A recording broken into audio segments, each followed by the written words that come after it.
Sige, sige, encourage mo rin natin.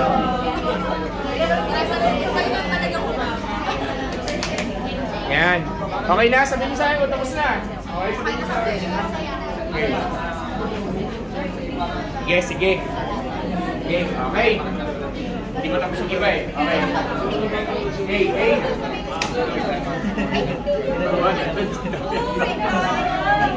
Okay. Sa mga tuloy nila, sa mga hindi pa tapos, pero sa mga tapos na, na-encourage mo yung katabi ninyo? Na-encourage na ba? May nagsabing hindi raw. Na-encourage ba? Pastor, ano ang patunay na na-encourage yung tao? Nakangiti siya. Nakapin yung soul niya. Nakapin yung heart niya. Okay. Pag sumimangot yan, ako, hindi encouragement yan. Okay. Look. Sige. O, doon tayo sa third part at yung last part. Kanina kinamusta ko lang siya, natuwa na siya, di ba? Tapos nung in-encourage mo, mas lalong lumalim yung level. Mas lalo pa siyang natuwa, mas lalo pa siyang lumigaya, mas lalo pa siyang na-uplift. Amen ba? Amen! Diba? Level up. And yung pangatlong part, which is mamaya natin gagawin, yun yung tinatawag nating prophecy. Okay. So prophetic words are words of encouragement. And what I call this, sa akin lang to wala to sa Bible, baka ano. I call this a word of life, words of life. Bakit? Sabi doon sa Biblia, na yung dila natin, sabi sa James, ay life or death. Nasa buhay, yung kamatayan at buhay, nasa dila natin. Okay? So merong kakayanan yung dila mo o yung bibig mo, yung salita natin, to give life and to give death. Okay, tama ba ako? James 12, Proverbs. Basta ganun. Ay, done. So, it depends. Makinig mo na. It depends how are you going to use your tongue. Okay, how are you going to use your words. It depends. Sabi nga sa book ng James, at sure ako, sabi doon, pinakamahirap kontrolin yung dila natin. Diba? Masyadong matalas, masyadong sharp. Minsan, nagkasalita ka muna bago mag-isip, di ba? Okay. Di ba? Na-realize mo lang, ay mali pala yung nabanggit ko. Okay. And the Bible says, listen everyone, the Bible says this, that with your own lips, we praise the Lord, but with our own lips as well, we curse God. Sa sariling pananalita, nagpupuli ka sa Diyos, sumasamba tayo. Pero at the same time, sa sarili din natin pananalita, sinusumpa natin si Lord. Lumalabas sa bibig natin mga bagay na hindi kaaya-aya. Sino guilty? O diba? Mga ganon. May mga ganon pagkakataon. Pero, at the same time, your word, sabi mo sa katabi mo, yung salita mo kapatid. Yung salita mo. Could bring life. Could bring life. Could bring life. Okay? So that is our part. The church, binigyan ng isang gift ng Lord. Maraming gift ang binigay si God sa church. Pero inaano ko lang to, ino-overview. Maraming gift binigay si Lord sa simbahan. At isa ang binigay niyang gift, yung tinatawag natin prophecy. At ang prophecy is a gift of the Lord in the church that will be used for exhortation. What is exhortation? Exhortation is for encouragement. Exhortation is ikaw yung i-encourage ka. Whether it is a prophecy or it's a word for the whole church, kunyari sa isang buong simbahan, for a specific person, o sa individual, diyan sa katabi mo, o sa iyo mismo. Pastor, lahat ba pwede mag-prophesy? Hindi po. Okay? Dinawid ko lang. Hindi po. So, meron kasi, iba kasi yung word ng encouragement na simply encourage the person sa nagbibigay ka ng word of prophecy. It's a big difference. Why? Pag nagbigay ka ng word of prophecy, marami kasing ano yan, degree. Pero doon tayo sa degree na nag-encourage. Doon tayo sa degree na mamaya when you receive the word of prophecy, that you may your soul, may your life be encouraged, and sometimes it confirm a lot of things. Nagbibigay ito ng confirmation sa'yo, nagbibigay ito ng direction sa'yo, nagbibigay ito ng promise sa'yo, o nagbibigay ito ng wake-up call. Marami sa atin naka-receive na ng gift of prophecy. Dito may mga na-train ako, marunong dito yung iba, marunong dito yung iba ng basics. Pero pansin nyo, hindi tayo masyado gumagalaw doon. Pero the church has been moving, this church, to be specific kasi hindi naman lahat ng simbahan, our church has been moving the prophecy since year 1. Ibig sabihin, since the time na pinanganak itong simbahan na to, we do prophesy na. We do, ano ibig sabihin ng prophecy, Pastor? Para kang ambassador ng Diyos. ginagawa kay spokesperson ni Lord para sa isang tao. Ito, pinaparating ni Lord sa iyo. Ito, mensahe ng Diyos sa iyo. Ito, pastor, may mensahe naman si God sa Word. Yun nga kaya hindi pwede lahat mag-prophesy sapagkat dapat yung lalabas sa bibig natin ay nag-a-align sa Word of God. Hindi mo pwedeng sabihin dyan na, oy, sabi ng Lord, ako raw mapapangasawa mo. Diba? May masamang prophecy yun, di ba? Oo. May ganung prophecy, okay. May kilala pa ako, sabi ng Lord, no? Di ba? Tingnan niyo si Kuya Wari, nakataas yung buhok niya ngayon, di ba? Oh. May nag-prophesy, sabi ng kaibigan ko, pastor, siya mahilig ng ganyan, sabi sa kanya, ang isang matandang interstrayer wire ng church na yun, sabi sa kanya, alam mo, mas magiging anointed ka, sabi nila, kung ibababago yung buhok mo, tatanggalin mo yung gel, alam mo yung gano'n. Ano kinalaman ng buhok sa power ni God sa buhay mo? Pansin nyo, may mga gano'n. So, hindi ba pwede kung sino-sino basta-basta. Pero ang purpose ng prophecy is to bring encouragement. Sabihin mo, bring encouragement. Bring encouragement. Yan, okay? So, there are some people here, mamaya, natatawagin ko, na will give words sa inyo. So, I'll be assigning kung sino yung mga taong yon. And I'm hoping, alam ko yung mga taong yung gusto rin nila na sila rin may magpa-prophesy sa kanila maliban sa akin. Kasi ika nga ako, gasgas na ako. Diba? So, we'll see. But prayer ko is, you prepare your heart to receive something today from the Lord. Amen po ba? Amen! So, ready ba tayo?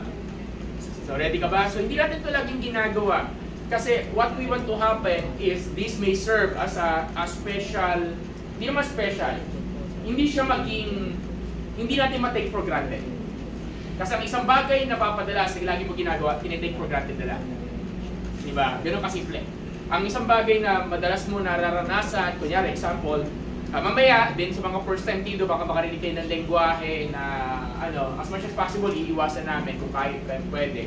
Pero kung baka makarinig kayo ng lengguwahe na hindi nyo naintindihan, sabihin nyo, na lang yon. Isipin nyo na lang na prayer language yun. Okay? Prayer language naman talaga yun eh. Okay? Prayer naman talaga yun. Okay? So, with that, let's start. So, ready na ba tayo mag-worship sa Lord? Amen. Hina naman yung energy natin. Ready na ba tayo mag-worship sa Lord? Amen. Ready na ba yung mga nag-practice sa labas?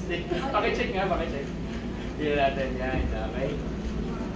Meron kasi tayong song na prepare, pero actually mamaya yun, kakantahin natin yun. This is a song na pinapractice nila Ella. Kanina umaga ko lang discover yun.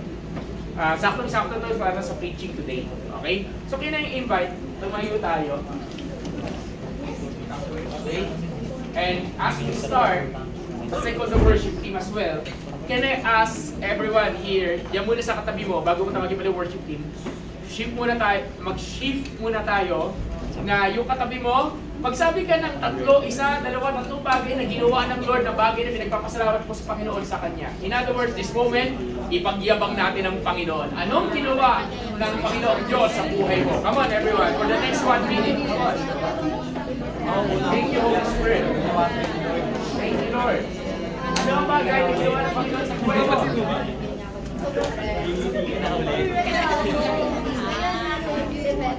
Siyempre, tas mo pogi ka na.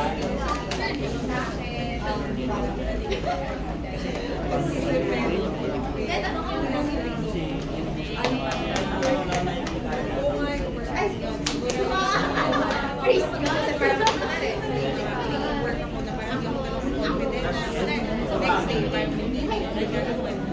Ba yun? Kumakanta ka na. Ayaw mo kumenta.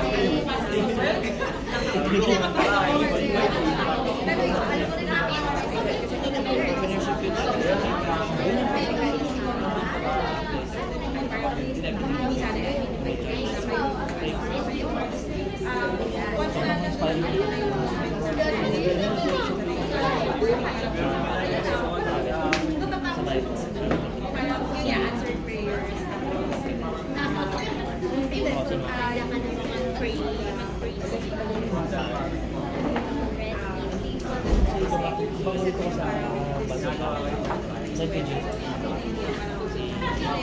Sa New Testament dyan.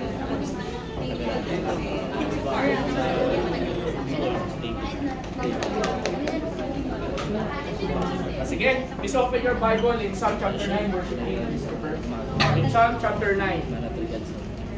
Psalm chapter 9. Okay, Psalm chapter 9. Okay? Sige, Sige. Let's remain standing. So sa Psalm chapter 9.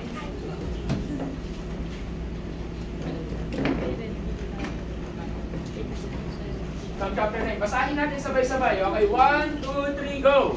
I will thank the Lord with all my heart. I will declare all your wonderful works. Verse 2. I will rejoice and boast about you. Bakit tumina? Okay, I may will energy. sing So, verse about 2. your name. I will rejoice and boast about you. I will sing about your name most Ulit, high. basahin natin magkasunod. Verse 1 and verse 2. With energy, with joyful, with rejoicing in our hearts. Come on, everyone. Verse 1, come on.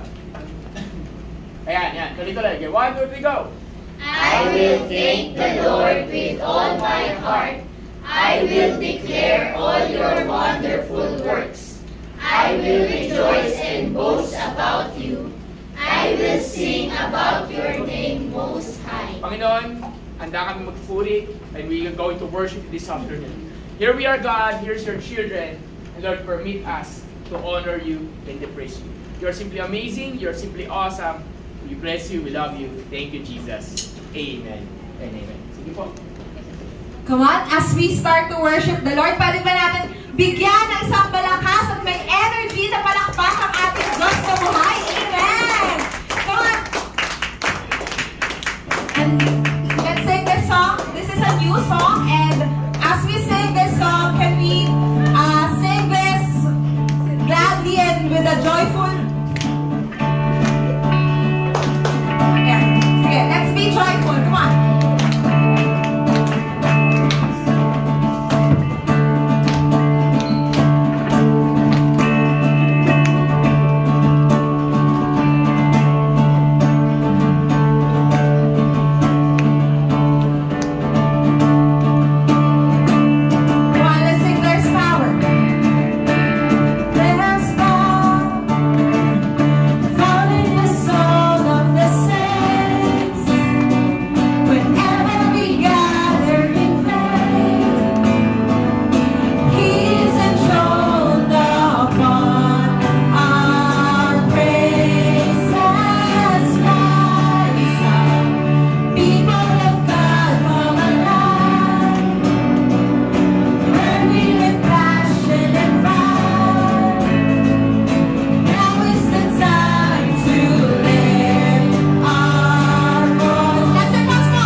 diba? What we are praying for.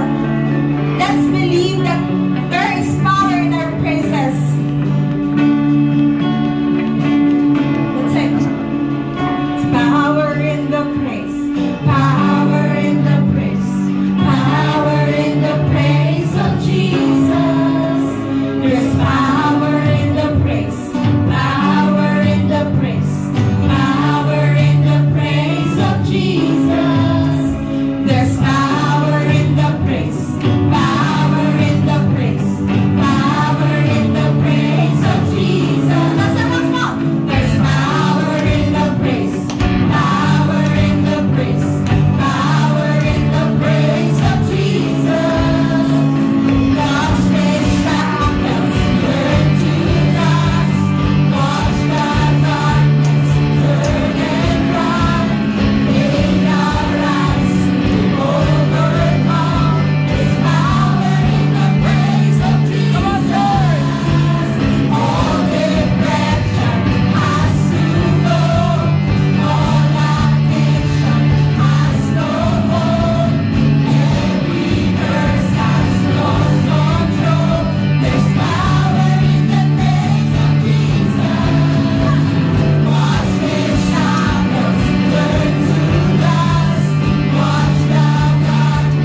po ba? Wala ka na rin, amen po ba? So Lord, we declare this right now. And this time, tulungan niyo kami. Alam ko medyo may technical difficulties tayo. Patulungan niyo kami tayo maging worship leader. And Lord naman, and let's declare this for the Lord. Come on. Jesus, we declare this right now. Please you, we declare. I know, breakthrough. I know breakthrough is coming. By faith, I see a miracle. My God made me a promise and He won't stop now. This room declaring this. I know breakthrough is coming. By faith, I see a miracle. My God made me a promise and He won't stop now. I know breakthrough is coming. By faith, I see a miracle. My God made me a promise and He won't stop now. I know breakthrough is coming. By faith, I see a miracle. My God made me a promise and He won't stop now. Find a partner. Find a partner right now. Wala tayong prophetic, okay? Hindi ba pigil? Find a partner, huwag niyo kami tingnan. Huwag niyo akong tingnan. Find a partner. Kaya natin maghanap ng partner. Hindi niya alam kung sino ba. Kaya worship team, maghanap kayo partner. Partner. Make sure meron ha. Make sure. So, nakalagay dito. I know your breakthrough is coming. Yeah. Diba? I know your breakthrough is coming. Diba? By faith, I see your miracles. Okay. Ano next? Your, my God. Your God. Kasi siya kasunod siya yung kasalanan ko eh. Our God na lang. Okay. Our God made us a promise and it won't stop now. Okay ba yan? Okay ba yan? Okay ba yan? So, dideklara mo sa katabi mo, di ba? I know your breakthrough is coming. Oh my God. Okay ba? Ano? Ayan. Ano next? Okay. Next. Okay. Ano ba yan ang partner nyo? Ano? Nandito yung leader ninyo. Kung nandito yung leader nyo, deklara kayo din sa kanya. Kung nandito yung mga pixel, deklara kayo. Okay? Are you ready? Are you ready? Oh, this is our declaration. Holy Spirit, we declare this right now. Malalay din kayo worship team, ha? Okay. Come on, everyone. I know. Let's declare that.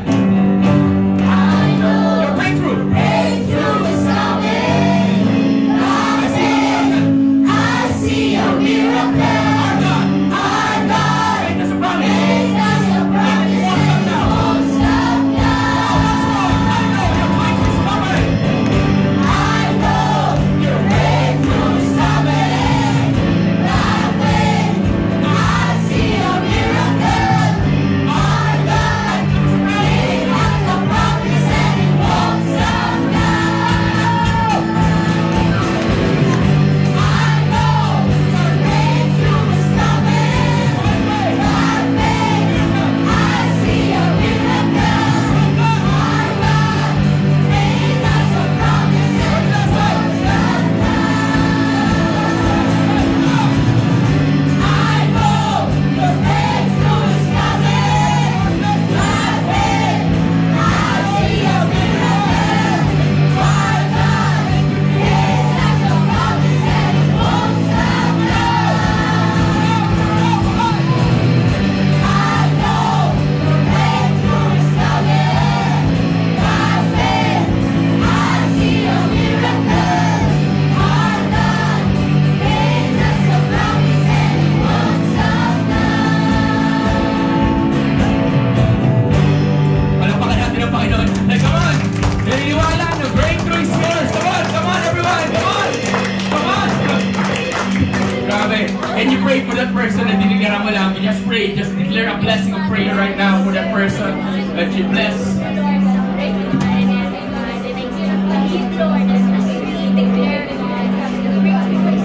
Come on. Come on, Jesus. Thank you, Lord. Hindi na po nagpipigil. Thank you, Lord. Grabe, hindi kami mapapigil. Kahit technical or ano. Lord God, maraming salamat po, Panginoon.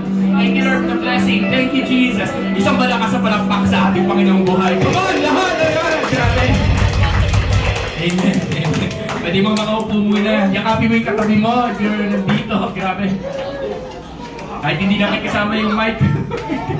Hindi ka talaga alam ano nangyayari. Okay? Grabe. Hindi siya lobot. Signal. Piling ko yung signal ha.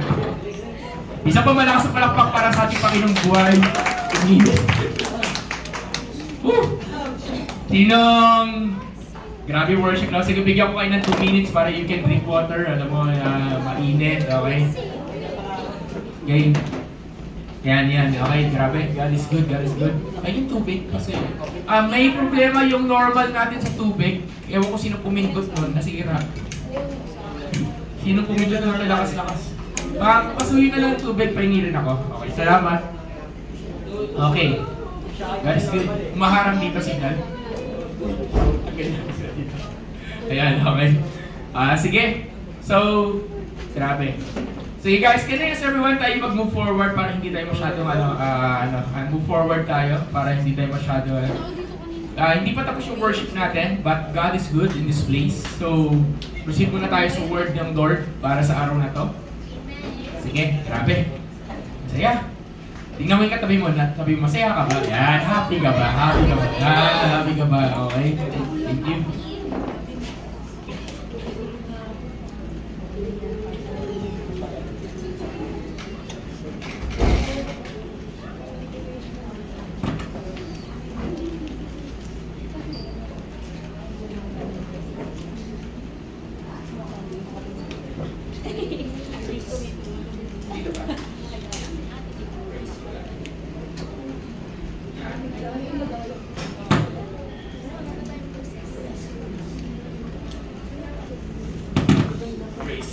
Ayan. Okay. Sige po. So, hindi na muna ako mag-aano yan din na muna yung laptop ko sa paano may ayos. Okay, so please open your Bible in Luke. Okay. In Mark chapter 5. Okay, Mark chapter 5. And I believe that's verse 21 to 22. Pakicheck na yung bleeding woman. Yan, Mark chapter 5. Okay? So, this is alam niya na itong kwentong ito, pero there's a reason kasi kung bakit ito yung ating preaching ngayon. Okay? Ayan, thank you. Okay. So, dapat dito, alam ko around verse, pero simulan natin dito, maganda kasi makita natin yung kwento. So, in Mark chapter 5, sabi dito, when Jesus had crossed over again by the boat on the other side, a large crowd gathered around him while he was by the sea. One of the synagogue leaders named Jairus came, and when he saw Jesus, he fell at his feet. Take note, he fell. Sabi mo, he fell. He fell at his feet. Anong ibig sabihin? It's a gesture of worship. He fell at his feet, it means he probably kneeled down before the Lord. Okay? He kneeled down before the Lord, most probably. Na nakikiusap siya na, Lord, meron akong kailangan. At desperado ako. Ayan, desperado siya. So, pagdating ng 22, malalaman natin kung bakit. And ito yun, 23. And he kept begging him, my leader's daughter is at death's door. Mamamatay na yung anak ko. Kaya pala, okay, nagmamakaawa siya kay Jesus. Come and lay your hands on her so that she can get well and live. So, nagmamakaawa siya dun sa kay Lord. And, ibig sabihin, itong leader na to, nabalitaan niya na mayroong tao na ang pangalan ay Jesus. This person that has the name Jesus, merong signs and wonders, merong miracles, kaya siya pumunta kay Lord. Hindi naman siya pupunta At hindi naman siya magmamakaawa kung alam niyo mo walang magagawa sa kanya ang Panginoon. Okay? But ibig sabihin, nabalitaan niya na, nakita niya na, kilala na si Jesus kasi ang daming sumusunod kay Lord noong time na yun. Ang daming tao, crowd gathered around Jesus. And every time they gathered, miracles happen, signs and wonders, blessing, healing, deliverance. Ang dami nangyayari. So itong leader na to, at gusto ko lang muna, balik na lang tayo sa 21 muna. Balik tayo sa 21. Sabi dito, Ay, 22 pala, sorry. Sabi dito, one of the synagogue leaders named Jairus. So, siya ay isang synagogue leaders. Ang mga synagogue leaders, ito most probably mga Pariseo, mga Sadducees, Pharisees, they hate Jesus. Synagogue leaders o mga church leaders sa panahon natin ngayon, yan yung parang synagogue leader, yan yung katumbas ngayon, church leaders. They hate Jesus. Ayaw nila sa Lord. They really hate. Bakit? Kasi kung paano sila tirahin ng Panginoon Parang, kayo, leader pa naman din kayo, pero ganyan kayo ugali ninyo. Ano gano'n? Pinaprangka sila ni Lord. Pero ito, may pangangailangan siya. Wala siyang pakialam pagiging synagogue leader niya, wala siyang pakialam sa pagiging leader niya ng church leader. Handaan niya mubarin niyo. Bakit? Kasi may mga panahon na yun, kung tayo, magkakagrupo tayo, galit tayo sa Lord, dapat, as a group, galit din tayo. Pag ako galit sa Kanya, dapat galit ka rin sa Kanya. Nagigets ba? Parang damayan. Ganun sila. So ito, man siya. Then, pagdating sa 23, ayun nga, nagmakaawa na siya sa Panginoon. Diba? Nagmakaawa siya. Puntahan natin. Then something happened on 24. So verse 24, and so Jesus went with him, a large crowd. Take note, a large crowd, gaano karami daw yung sumusunod sa Panginoon, was following and pressing against him. Nakita niyo na, di ba, minsan may nagko-concert dyan sa, may fans club dyan sa Cubao, sa Araneta. Nakita niyo na nagkukumpulan yung mga yung mga tao, yung bibili ng ticket, o bibili ng, ano ba binibili nila? Mga abubot. Merch, okay? Daming tao, di ba? Kunyari, nasa Starbucks lang ID, hindi sila nasa Shuttle's Best, example. Daming tao, kala mo kung ano meron tao doon, di ba? Ganon pa, Pastor, si Lord? Hindi. Ganito, imagine natin, yung mag-wish bus yung SB19 dyan sa Araneta, pumarada dyan. Yan, mapupuno yan, yung ngayon.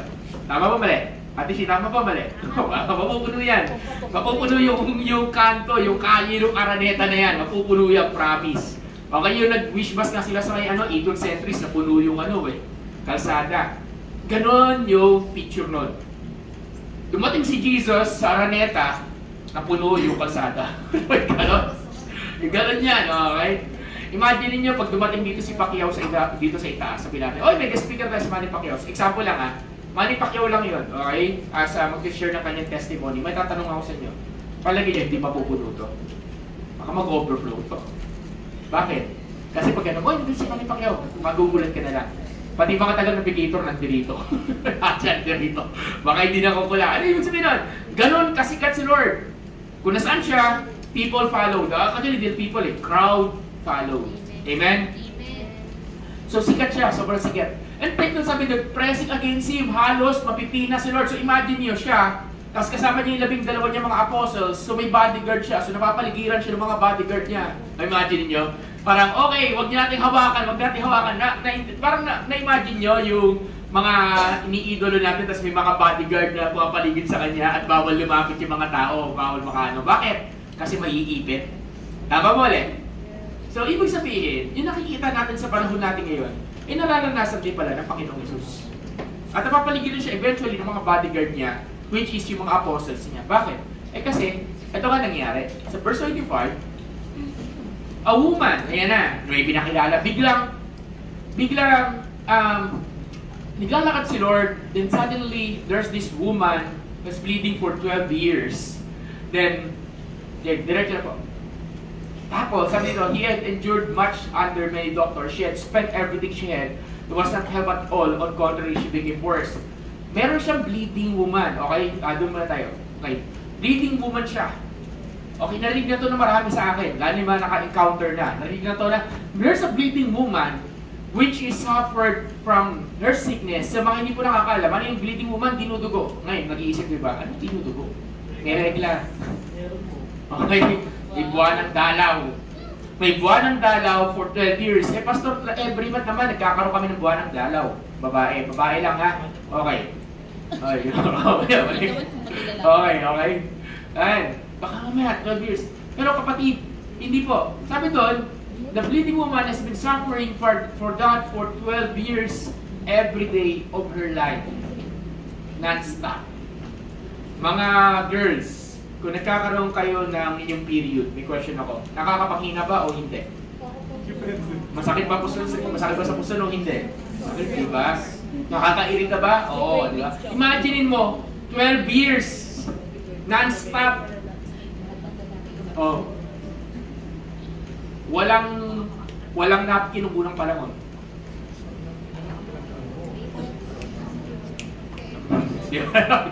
Imagine niyo, oh. Walang ganon. Walang pang-comfort. Then sabi niya, tapos sa next sabi niya, ginastos niya na lahat ng meron siya para mapagamot siya. She had spent everything she had and not help at all. Walang nangyari. Alam mo yun, ginamot mo na, walang nangyari. You tried everything in your power, in your best, but contrary, she became worse. Parang, nagpa-doktor ka pa, bumastos ka pa, tapos naging worse pa yung naging kalagayan mo.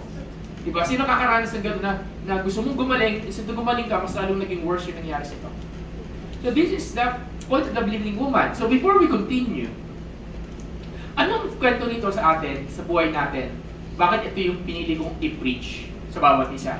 Anong kinalaman nito doon sa series of worship? Anong kinalaman nito doon sa, sabi ko yung worship natin sa course, the series? Anong kinalaman nito? Mamaya may communion tayo or what, everything. So makikita niyo. Everything na tinuturo ng Bible na kwento, meron itong dalawang bagay na pinapakita sa atin. The first one is the principles. There's these principles. What are those principles that you can learn in the Bible? And the Bible is full of principles na pag ibibigay mo to sa buhay mo, lalagay mo to sa buhay mo, i-apply mo, you will see transformation. You will see change. Yung mga principles. Sabi natin principles. Yeah. Okay, number 2 is what we call the parallel. Anong parallel? Kahalintulad. Diba? Ka-equal. So, meron tinatawag na ito, meron itong kwento dito, pero meron itong tinatawag din spiritual parallel. Okay? Ang tinatawag natin doon, parallelism. Okay? O kaya hinahalintulad natin. Meron siya tinatawag na spiritual symbolism. At isa sa spiritual symbolism ito is yung bleeding. If a person is bleeding, maraming nawawala, may nawawala sa katawan niya. May nag-gush out, may lumalabas. At gusto ko lang i-note po, sa panahon nila, pag ikaw mayroong kang period, merong baka bawal sa iyo. Anong bawal sa iyo? Number 1 is this. Bawal kang i-touch. Ay unang-una, you are considered as unclean. You're unclean. Ibig sabihin, you're unclean. Pag unclean ka, madumi ka, hindi ka pwedeng lumapit kung saan-saan, hindi ka pwedeng pumunta kung saan-saan. You are not allowed. Meron kang barrier. Kung unclean ka, imagine mo meron kang parang haram. Maraming batas sa Old Testament na sinabi, ito yung mga unclean. Ano yung mga batas na yun? Pag ikaw may leprosy, ikaw ay considered as unclean. Kung ikaw ay humawak ng patay, you are considered as unclean. Pag ikaw kumain ng mga unclean animals, you are considered as unclean. At kung ikaw ay merong buwan ng galaw, ikaw ay unclean. Ibig sabihin, pag unclean, marami kang limitations. It limits you. Being unclean limits us. Number 2, paano maging unclean? But number 2 is this.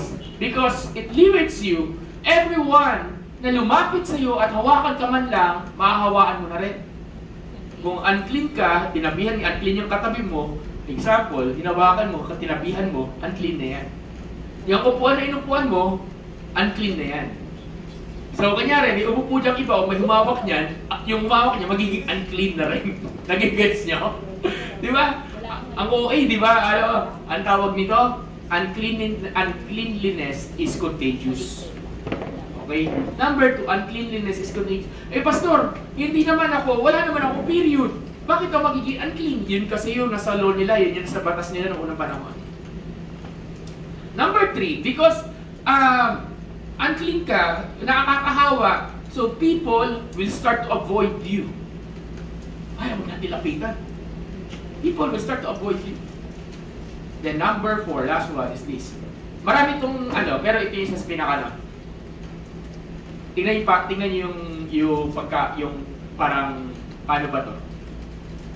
Contrast. Nagsimula yung kwento natin na merong synagogue leader. Agree? Yung synagogue leader nagsaserve sa loob ng church. Yung synagogue leader, siya yung tagapamagitan. Siya yung nagpipray sa mga tao. Siya yung nag-o-offer ng sacrifice, ng worship sa Lord. Synagogue leaders, Jairus. Then there's this unclean woman na meron siyang hindi pwedeng gawin na dapat ginagawa ng isang normal na Hudyo noong panahon nila. Ano yun? Dahil dinudugo ka, hindi ka pwedeng pumasok sa loob ng temple. You cannot worship. So may isang pinakilalang who worship inside the temple, At may isang taong pinakilala who cannot even worship inside the temple. Dahil unclean. Kita niyo yung contrast. Galing, di ba? Sa isang scene, sa isang scenario, may pinakilala sa ating dalawang tao. Si Jairus at si Bleeding Woman. Isang tao na madalas sa templo at isang tao na nagnanais pumasok man lang sa temple at hindi makapasok sa temple. Sa isang kwento. At sino na sa central figure ng kwento na yon? Si Jesus. Amen? Getaya? Anong point doon sa atin, sa buhay natin? Okay, yung bleeding woman is not allowed to worship, not allowed to enter the temple because before, bago na makapag-worship ka sa God, kailangan pumunta ka sa loob ng temple. Hindi tulad natin ng panahon ngayon. Bago ka makapag-worship sa Lord, kailangan may sacrifice ka, kailangan may offering ka. Eh magdadala ka ng offering, ginawakan mo na, hindi naging unclean na, tapos ibibigay mo doon sa temple, hindi pa pwede. It will not be acceptable. So, that's the problem here. And what's so good about this is this. That woman is us. Sabihin mo, sa katabi mo, ikaw yun. Yan, tayo. Di ba? Bakit? Kasi, kanina sabi, kamusta ka? Baka mamaya, balik tayo sa 25, baka balik tayo sa kanina, baka mamaya, you are also bleeding. But this time, we are bleeding spiritually. Bleeding spiritually. Baka mamaya, spiritual bleed tayo. What is spiritual bleeding? Spiritual bleeding is this. Kamusta yung spiritual life mo? And you could be, well, kasi pag ikaw, unang taon pa lang, okay lang ako. Then, ilang buwan pa lang, okay pa rin ako. Pero habang tumatagal, nangihina ka. Habang tumatagal, kala mo, from the very start, kala mo strong. Okay lang na hindi mo na ako nagpe-pray ngayon. Strong ako eh. Okay lang na hindi ako nag-devotion ngayon. Strong ako. Okay lang na hindi ako nag-church. Strong ako. Then, as time goes by, yung strong, yung strength, nagiging weakness. And eventually, you find yourself doing things na sinabi mo hindi mo na ulit gagawin. You will find yourself, you will see yourself bumalik ka sa dati. Why? Because nagkaroon ng spiritual bleeding. Pwede bang kamustahin mo yung tao sa harap mo, sa katabi mo, sa likod mo? Kamusta ka? Yan, baka may bleeding ka. Ay, baka may bleeding ka. Another one is this. Hindi lang spiritual bleeding. Pastor, anong ginawa ng woman? And this is came from my old pastor. Siguro narinig ito ni Kuya Warren, narinig ito ng iba. Okay. Sabihin mo nga sa katabi mo, sanayan lang yan. Sanayan lang yan. Diba? Bakit nakatiis yung bleeding woman ng 12 years of bleeding? Bakit natiis niya ba? Ewan ko. Pero most probably. Bakit? Bakit niya natiis? Gusto niya bang umalis sa sitwasyon na yun? Oo. Pero minsan kasi, nasanayan na natin yung mga bagay-bagay kahit nahihirapan tayo. Tama mali? Diba? Maraming bagay tayo nung nakasanayan na. Bigyan tayo ng example. Nakasanayan mo na, sino dito nakasanayan na laging ikaw yung ililibre kaysa ikaw yung nanlilibre? Matatahimik, di ba? Di ba? Okay. Tinamay ka tabi, wala ko ba doon? Di ba? Nakasanayan mo na ba na laging iba ang kikilos para sa'yo instead na ikaw yung kikilos sa bahay? Yan. Nakasanayan mo na ba na tawag dito na late na gumising? Di ba? Mga ganito. So may mga bagay na nakakasanayan at hindi lahat ng bagay, unfortunately, marami tayong bagay na nakasanayan na hindi healthy. Agree ba kayo? Wala ko narinig. Agree ba tayo? That bleeding woman is spiritual bleeding. What is spiritual bleeding, Pastor? These are the things that's coming out of your life that rob you. Inanakaw nito yung spiritual strength mo. It robs us from our spiritual strength. At hindi mo napansin na yung mga bagay na nakasanayan mo na o sinasanay mo yung sarili mo, it robs you of your spiritual strength. John 10:10, the devil came to kill, steal, and destroy. And he is robbing you of your spiritual strength. Yun yung spiritual bleeding.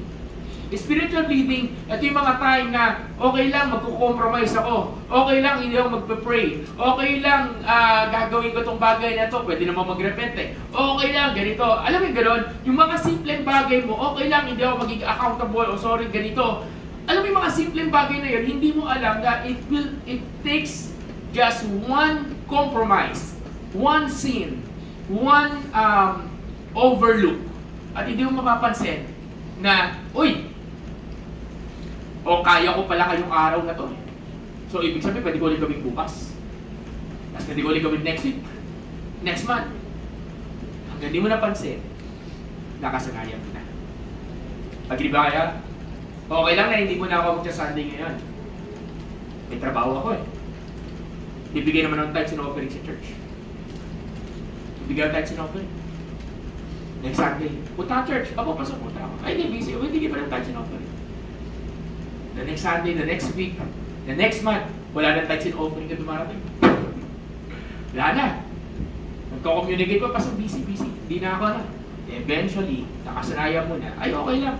Okay lang, may online naman, may stream naman. So, online na lang ako mag-church. What happened? Until such time na nawala ka na sa simbahan. Sabi mo sa katabi mo, huwag mong kasanayan. Sa kasama mo, huwag mong kasanayan. Bakit pagtapos ng pandemic, madaming nawala sa simbahan, nahirapan bumalik sa physical church? Kasi nakasanayan ng sa bahay. Tapos, pag mag-worship service, alala namin yung online service sa pandemic, di ba? Lahat naman tayo dito, pandemic, di ba? Pandemic, guys, okay. Kaya alala natin, di ba? Mag-worship service ka sa bahay nyo, naka-short ka lang, tapos nakapambahay ka lang, tapos kumakain iba, kumakain, di ba? Naglalaba, kalagay na worship.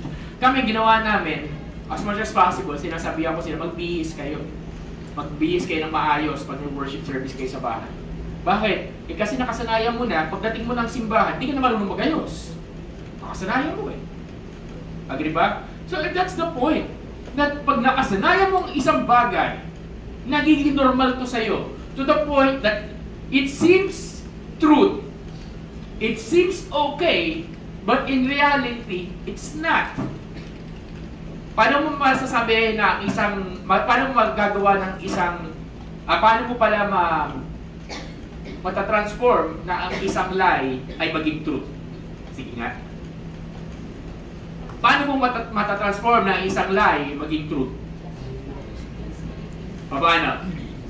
How you're going to believe na yung pinaniniwalaan mo? How you're going to start believing that what you're believing is truth, pero sa totoo lang lie yun? Simple lang. Sanayin mo maniwala doon paulit-ulit. Kahit na sinabi na sa'yo na, hindi yan, masama yan, bawal yan, yun ang tinatawag na deception. Ano yung deception? Deception is this. Deception is this. It's a lie, and you don't even know that it's a lie. Diba? You're not even aware. Sabi nga nila, ang pinaka mahirap, ang isang taong deceive, hindi niya alam na deceive siya. Yun yun. Bakit? Nakasanayan mo eh. Kinasanayan mong paniwalaan yung isang kasinungalingan until the time na yung kasinungalingan naging katotohanan na. Kaya marami sa atin galing sa nakaraan na bago nyo makilala ang Panginoon, marami tayong ginagawa. Nakala natin, okay to, pero hindi pala. Bakit? Kasi nakasanayan natin. Agree? Diba? You start believing a lie until it becomes a truth. Hindi naman ako mapapahamak. Wala namang mangyayari sa akin. And that's the problem here. That's the problem of the bleeding woman. That's our problem of our spiritual bleeding. Nakasanayan na natin na may grace. Nakasanayan na natin na may mercy. Nakasanayan na natin na yung the mercy of the Lord is new every morning. Diba? Nakasanayan na natin yung mga bagay na yan to the point na nakalimutan natin that our God is a holy God. That our God is a God that we must worship and honor. That our God is a God that we need to truly 100% obey and submit. Hindi negotiation yon, hindi negotiable yon.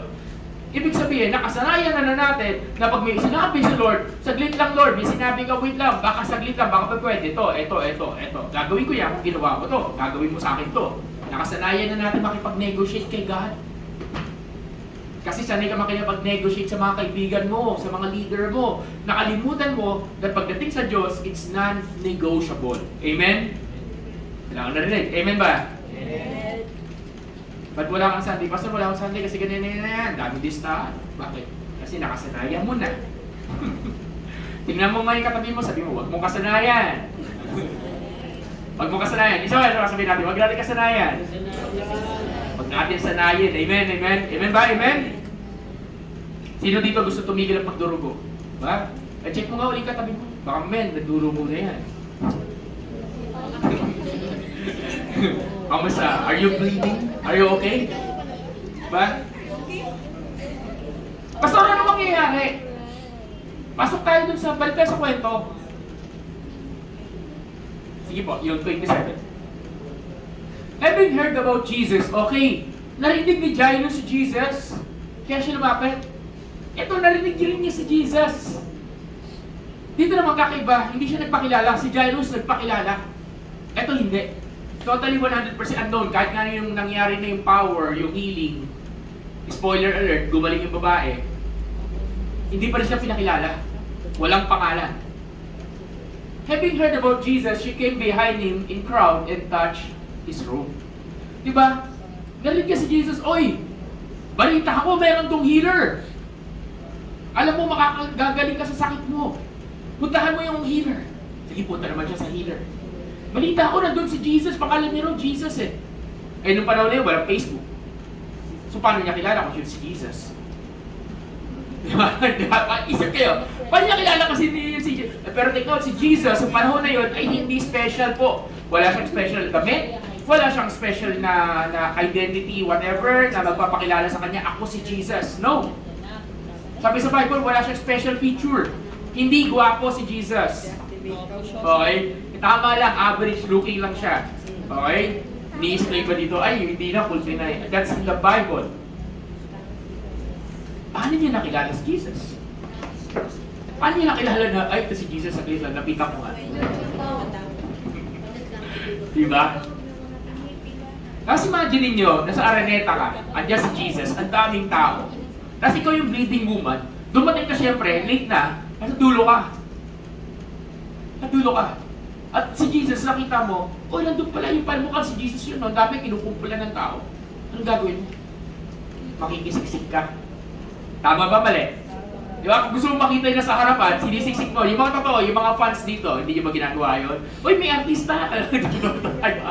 Di ba? Tama ba po ba? Ala. Kami lang. Sige. Okay. Nakita namin si sino ba yun? One time nakita namin si Ann Curtis, nagpo-promote nung product niya sa Makati. Si Ann Curtis. Okay. Sa Makati, nagpo-promote ng product. Hindi siya hindi to activity. Hindi yung pang skin. Basta yun. Okay. Nagpo-promote sa isang kiosk doon sa SM Makati.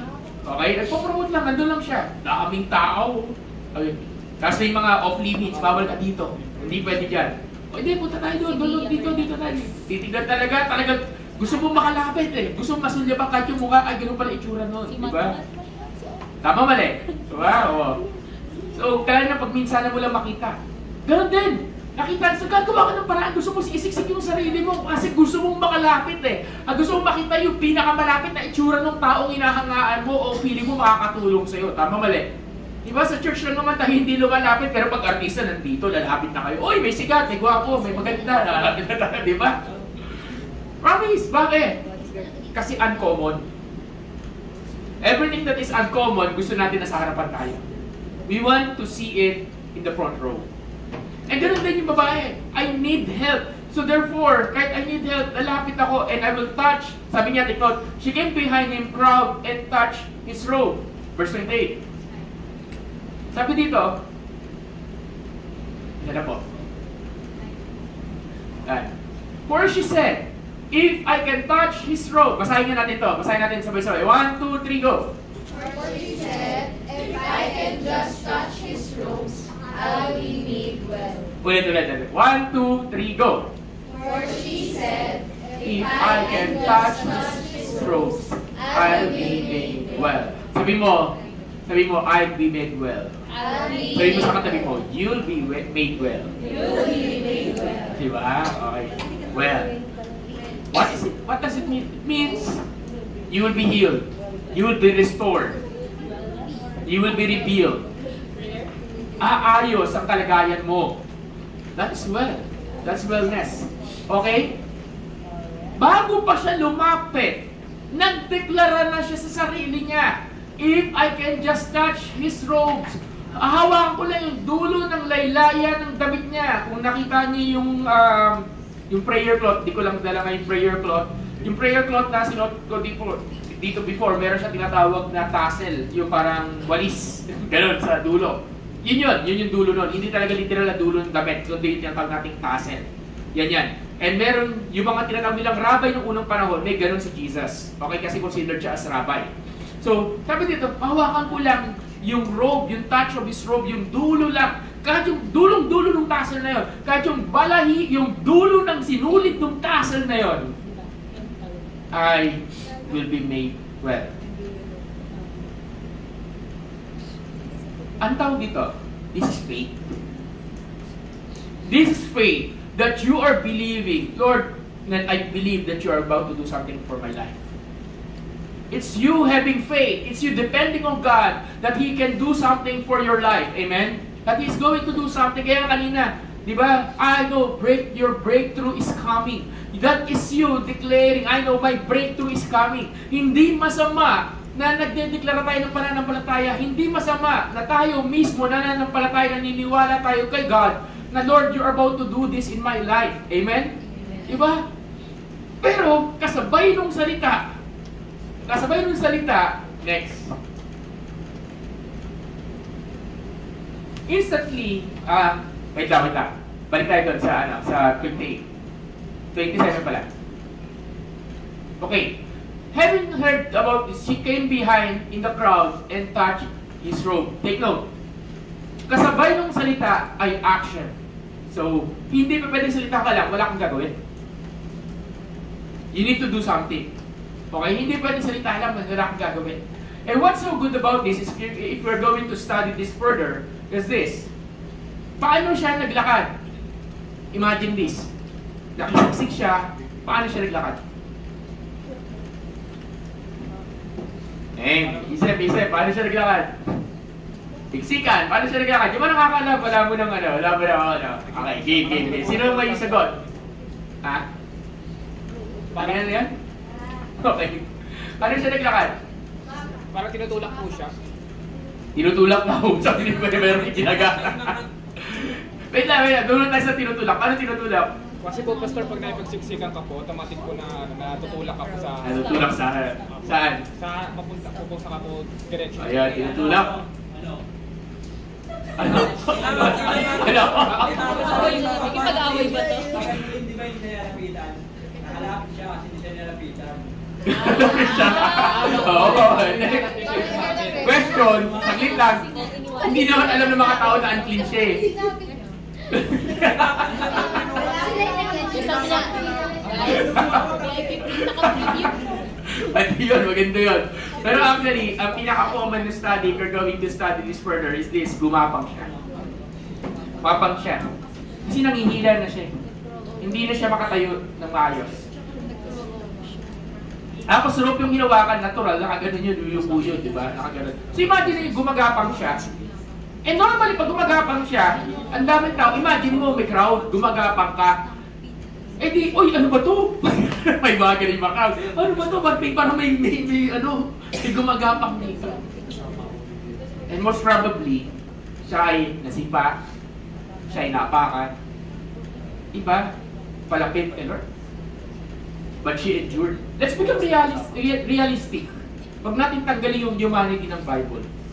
Kung ikaw may crowd, gumapang ka, hindi ka ba masisipa, hindi ka ba pahapakan?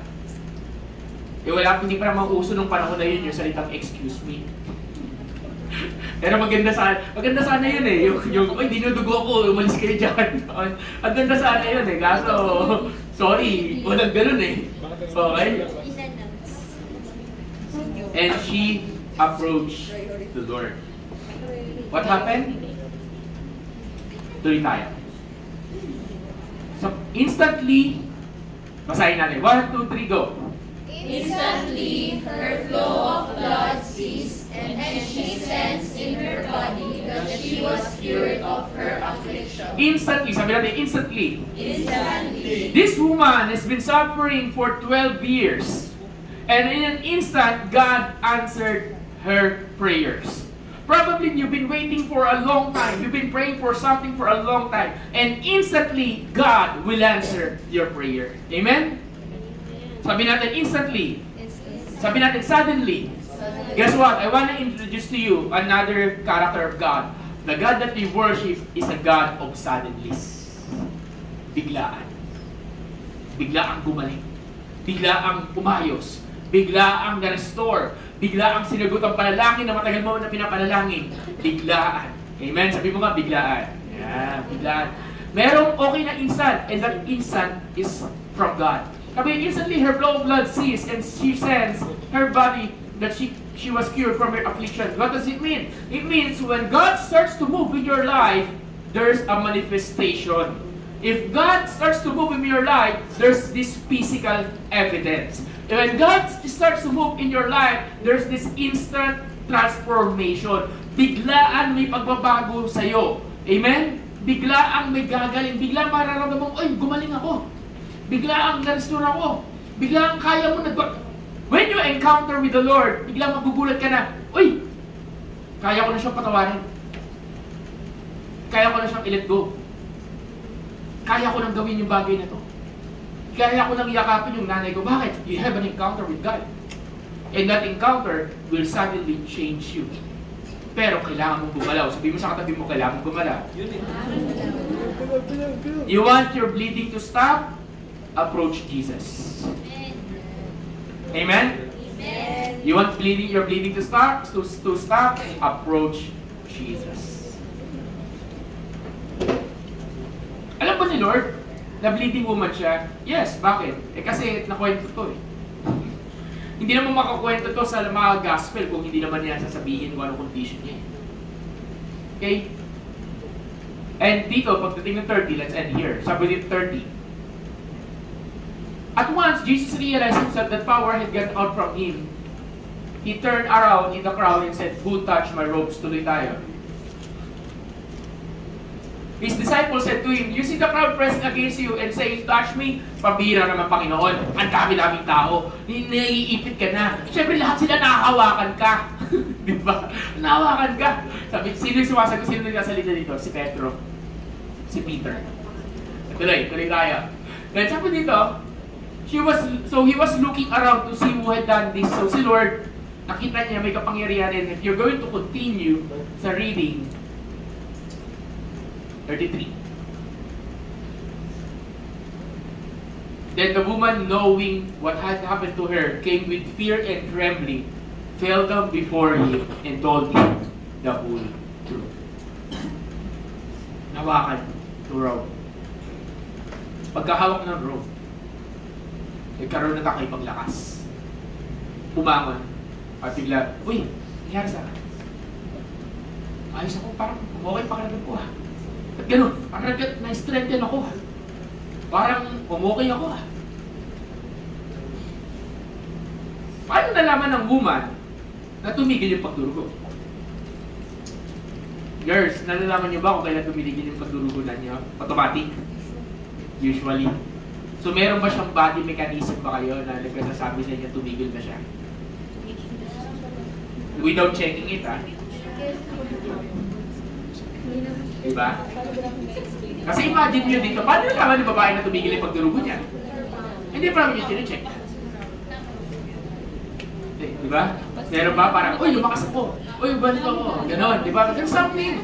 Merong physical evidence biglaan, diba? Merong ganon, diba? So this is what happened to her. And suddenly, nalaman niya na, uy, gumaling ako. May kakaiba nangyari sa akin. Pa-check ko nga yung sarili ko. I-check ko nga yung sarili ko. Then suddenly, she found herself restored. She found herself well. Amen. Suddenly, you will find yourself restored and well. Amen? Amen. Suddenly, you will find yourself a simple touch, a simple approach, a simple, Lord, I need you, is more than enough for your prayers to be answered. Amen. It means you need to have this desperation that, Lord, I need you. Noong una, gumagapang siya sa Panginoon out ng need. Paano kapag gumagapang? Gumagapang kapag nakahiga? Pwede. Pero most probably, hindi naman nakahiga yung woman dito. Most probably, gumagapang siya kay Lord. Paano? Paluhod. Nakaluhod siya, gumagapang. Bakit? Lumuluhod ka sa panahon na may kailangan ka. Lumuluhod ka sa panahon na nangingi ka ng sagot at hindi mo makuha yung sagot. Lumuluhod ka sa panahon kung kailangan, Lord, ang tagal ko nang hinihingi ito, matagal ko nang dinideserve, bakit wala pa rin? Lumuluhod ka sa panahon na feeling mo, walang-wala ka na, hinang-hina ka na, spiritual bleeding ka na, and all you need to do is to kneel down before the Lord. Is that an amen? And this is what that woman did. Lumuhod siya, nag-approach siya, paluhod. Hawakan ko lang yung dulo ng tapet ng gandaya mo at gagaling ako. And she got healed. And in this verse, then the woman came. Now what happened to her? Came with fear and trembling. Fell down. Lumuhod ako. Si Jairus lumuhod, may kailangan siya kay Jesus. Yung woman lumuhod, may kailangan kay Jesus. But this is in Mark chapter 5 verse 33. Lumuhod ako with trembling, with fear and trembling, kasi alam ko na pinagaling ako ng Diyos.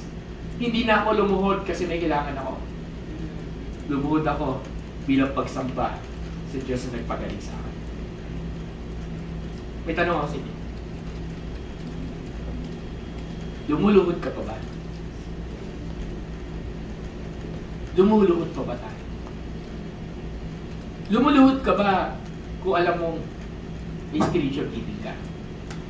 Lumuluhod ka pa ba? Kailan ka huling lumuhod? Without telling you in your God. Hindi sa church. Ikaw lang sa bahay. Yung wala nakakakita. Tulad yung woman na to. Wala naman nakakita sa kanya. May nakakita sa kanya. Wala namang paki mga tao sa kanya. At lumuluhod ka ba sa panahon na nasagot na lang Diyos yung panalangin?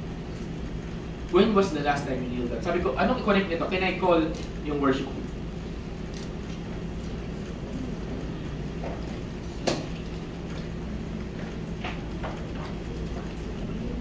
Can I ask si Ella? Yung, tayo pala tutugtog nun, no? Okay. Prepare ka, Ella. Okay. But, kakatayin muna natin ito bago natin katayin yung natin, bago tayo mag-ministry tayo.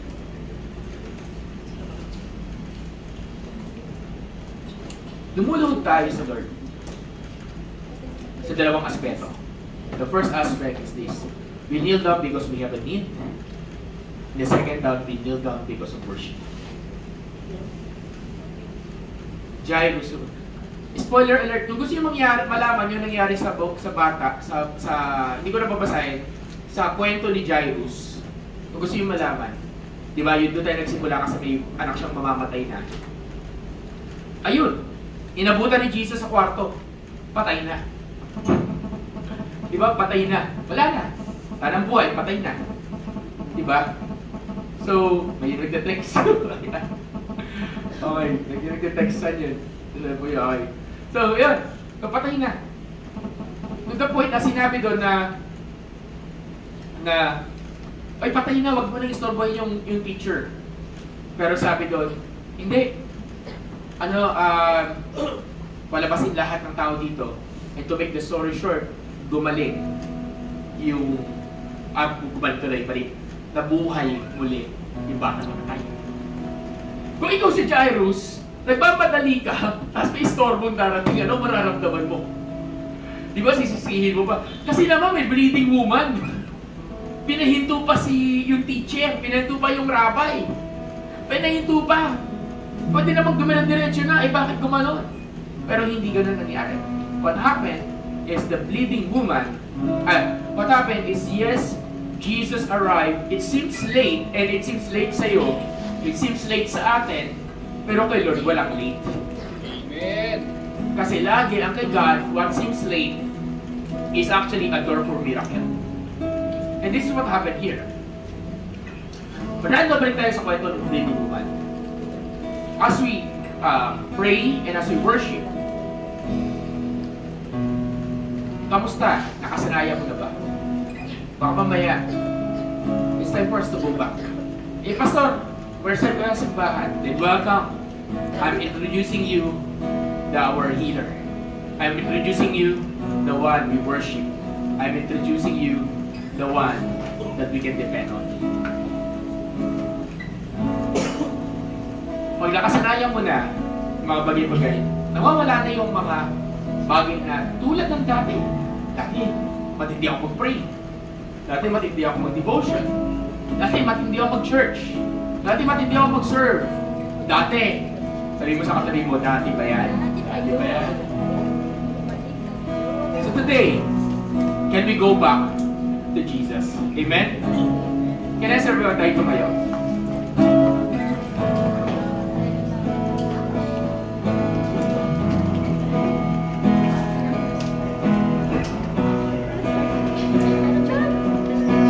Meron ako na-discover na kanta kaninang umaga. Kaninang umaga lang to.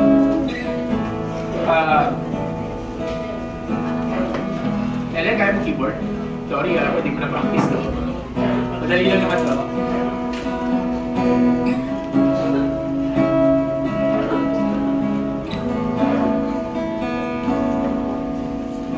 Paki-flash yun.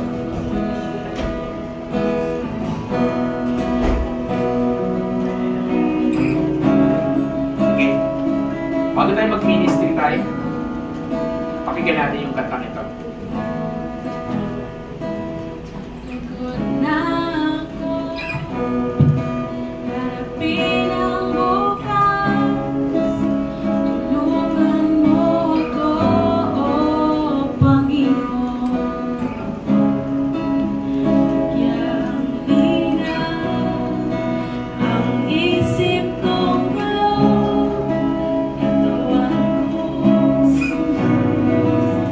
Oh,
natin kung kakayanin pa.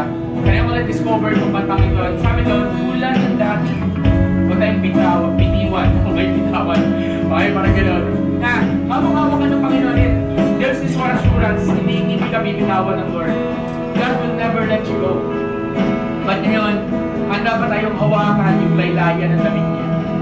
Now, are we willing to humble ourselves before the Lord? Again. Kasi, dati ka nang lumuluhod, dati ka na nagpapakumbaba, dati ka na nagre-reach out, dati mo na tinataas yung kamay mo, dati ka nang umaawit, dati ka nang sumasamba. But, can you do this again? Kasi naman, Pastor, first time ako dito din. I'm inviting you. Reach out to Jesus because Jesus is waiting for you. Jesus is waiting for you. Kailan? Approach akin ng aking anak. Kailan niya ako hawakan? Jesus is waiting for you guys. Thank you, Jesus. Right now, katay na natin yung bridge. Kabisado mo po ako.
nag-line up kami.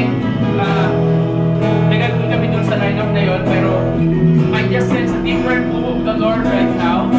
So, can I ask them somebody habang kaya sila, Ate Mao, Ate Mariel, when you prepare the communion, okay, when you prepare the communion, habang nagpe-praying kayo, papunta sa communion, ayun.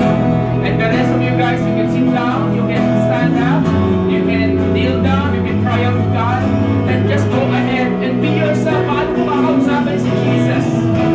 And you can go somewhere in this room, pwede kayo pumunta sa kahit saan sa lugar na to, and just talk to the Lord. Masabi po doon sa dito, uupo ako, dito luluto ko, dito iiyak ako, dito makausapin ko ang Diyos. Dito, just will be given to the Lord.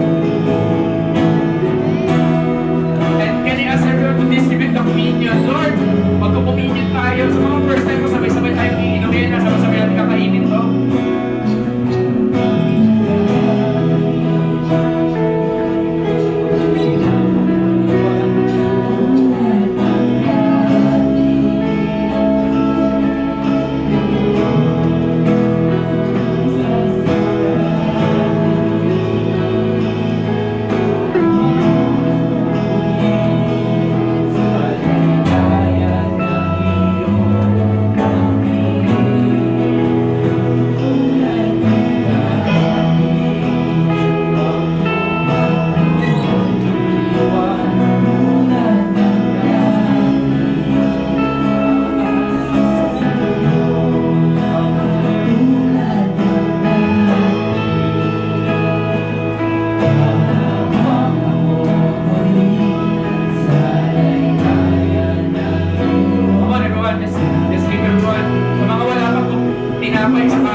Dala-dala yung isang tinapay na kanyang pinaghati-hatian. At ito yung binahagi sa kanyang mga disciples. Pakihawak niya yung tinapay, yung ating sweet. At habang mahawak-hawak niya, ito yung binigay ng pasalamat. At sabi, ito ang aking katawan. Katawan ng Panginoong Jesus, nasa pamamagitan ng kanyang katawan, ng sugat ng kanyang katawan, sinabi ng Biblia na ikaw ay magaling na. May sakit ka, at ano man sakit mo, physical, mental, emotional, ito yung pinagaling. At ito yung pinag-aaralan natin. Ito yung sinabi, ito yung nangyari sa bleeding woman. At ang kayang gawin ng Panginoong Jesus sa bleeding woman, kayang-kaya niyang gawin sa buhay mo. Hindi lang bleeding woman ang pinagaling ng Lord sa kanya. Nirestore lahat ng ninakaw ng bleeding situation na yon. At ganun din, spiritually bleeding ka, i-restore yan ng Lord. And this afternoon, as we eat this bread, I pray, Lord God, here we are. At nire-recommit namin ang buhay namin sa inyo, Panginoon. Bumabalik kami sa iyo, Lord, tulad ng dati. Humingi kami ng tawad, Panginoon, sa mga kasalanan na gawa namin. At salamat, Panginoong Diyos. Salamat, Panginoong Jesus, sa sugat na yung katawan na tinamo. At ito, nagbigay ng kagalingan, nagbigay ng pagkabuo muli sa amin. Lord, as we eat this bread, bring restoration, bring strength, bring renewal, Lord God, to everyone in this room. Thank you, Jesus. Sige, sabi-sabi po natin kainin. Pagkatapos ng supper, kumuha siya ng tasa na may wine. Of course, hindi natin gagawin yung wine. Symbolism sa grape juice. Can you get the cup of grape juice? At kanya ito pinagpasalamat. At sabi niya, ito ang aking dugo. Ito ang everlasting covenant ko. Ang dugo ng Panginoon na tumigil sa Kalbaryo. Ang dugo na naglinis sa kasalanan. Ang dugo na nagpatawad ng kasalanan. Ang dugo na nagligtas. Ang dugo na naging dahilan para tayo ay makapagsamba muli sa Panginoon. Let this, as we drink this, Lord, may you remind us of your love. May you remind us of your grace. May you remind us of your mercy. Lord, humingi kami ng tawad sa spiritual bleeding. Yung spiritual bleeding, hindi nakakatulong yun sa amin. Pero sa hapon na to, wala kaming ibang dinesire kundi ang dugo ng Panginoong Jesus. Acknowledging what you have done on the cross. Acknowledging that because of the blood of Jesus that shed upon the cross, we are forgiven, we are saved, we are transformed. May bagong buhay kami sa inyo, Panginoon. At sa pamagitan ng dugo mo, Panginoon, kaya namin magsumamba muli sa inyo sa pamagitan ng iyong grasya. At sa hapon na to, Lord, tulungan po ninyo kami lumuhod muli sa inyo tulad nung babae yun ng pagsamba at pasasalamat. Inumin natin. Kantahin natin yung bridge. At sabi dito,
I remember those times na gusto ko na mag-backslide sa Lord. I remember those times na I just want to go away from God and I want to stop serving the Lord. That's the year 2008. And it's the year kung saan dinala ako ni Lord sa isang simbahan. Yun na alam nito na iba dito yung kwentong yun. And God brought me to a church God brought me, wala akong plano ng simbahan ng araw na yun. Wala akong plano pumunta ng simbahan. Ayoko magpakita. Then God brought me to a church.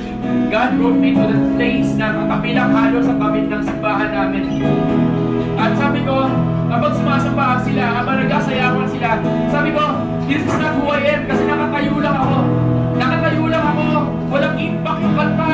Walang impact yung sounds. Walang impact yung sayawan. Walang impact yung rejoicing. At sabi ko sa Lord, hindi ako ito. Hindi ako ito. At ayoko nito. Kasi kilala ko paano ako sumamba. Alam ko paano ako sumayaw. Alam ko paano ako mag-worship sa Lord. Sabi ko, hindi ako ito. Hindi ako ito. Lord, ibalik mo ako sa tulad ng dati. And I cry out to God during that time. At habang nagsasayawan sila, habang nagkakantaan sila ng masaya, nagsimula akong umiyak.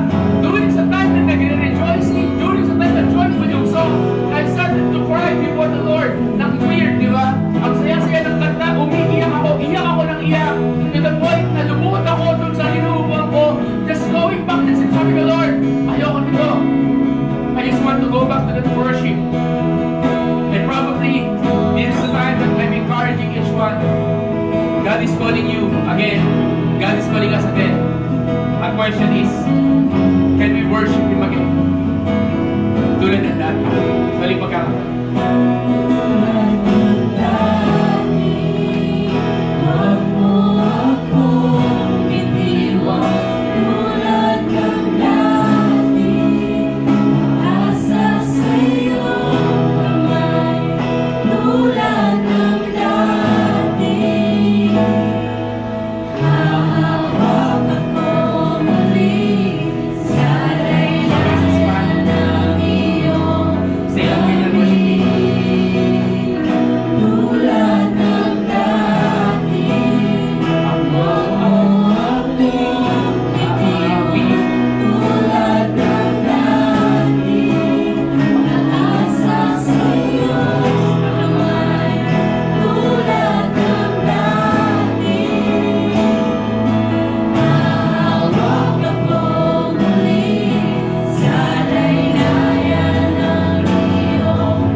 They will give you words of prophecy.